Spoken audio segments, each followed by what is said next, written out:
क्या वर मांगना चाहते हो? सब कुछ। हे ब्रह्मदेव, मुझे वरदान दीजिए कि आपकी रचना से जन्मे इस सृष्टि के किसी भी जीव से मेरा वध ना हो, मेरी मृत्यु न घर के भीतर हो और न घर के बाहर। योग द्वारा प्राप्त की जाने वाली सभी सिद्धियां मुझे प्रदान करें, मुझे अखंड शक्ति प्रदान करें। तथास्तु। मैं चिरंजीवी हो गया, अमर हो गया, मैं भगवान बन ही गया। हिरण्यकश्यपु, मैं तुम्हारी ओर मित्रता का हाथ बढ़ाता हूँ। तुम मेरा दास है और दास से मित्रता कैसी? स्मरण रहे, आपसे स्वर्गलोक का राजा मैं हूँ। इसे कहते हैं समय का खेल। अब सर्वत्र यही गुणगान, हिरण्यकश्यपु ही भगवान। कहो। काल चक्र की माया ऐसी है कि जो साम्राज्य अंधकार के बल पर सज रहा था, वहीं एक पवित्र ज्योति प्रकाशित होने के लिए तैयार हो रही थी, जिसका नाम था प्रहलाद। विष्णु।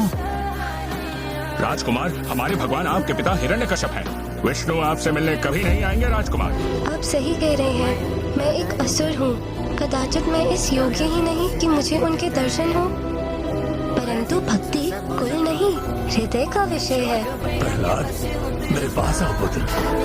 प्रणाम पिताश्री।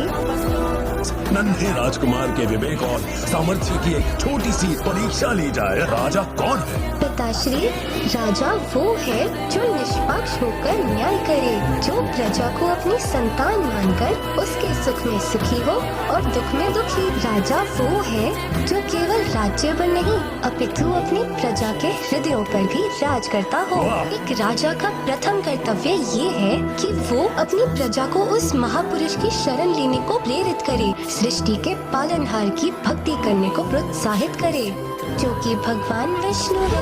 बस, बहुत हो चुका उस विष्णु का गुणगान। तुम्हारे ज्ञान में किसी ने विष घोल दिया। चंद्रमर्क, लगता है कि उस पाखंडी विष्णु के भक्त वेशभूषा बदलकर छिप छिप कर गुरुकुल में घुसकर प्रहलाद को उल्टा पाठ पढ़ा रहे हैं। तुम दोनों पर एक बहुत बड़ा दायित्व है। अब से सावधानी बरतो और ये सुनिश्चित कर लो कि दोबारा कोई विष्णु भक्त गुरुकुल के भीतर न घुस पाए, अन्यथा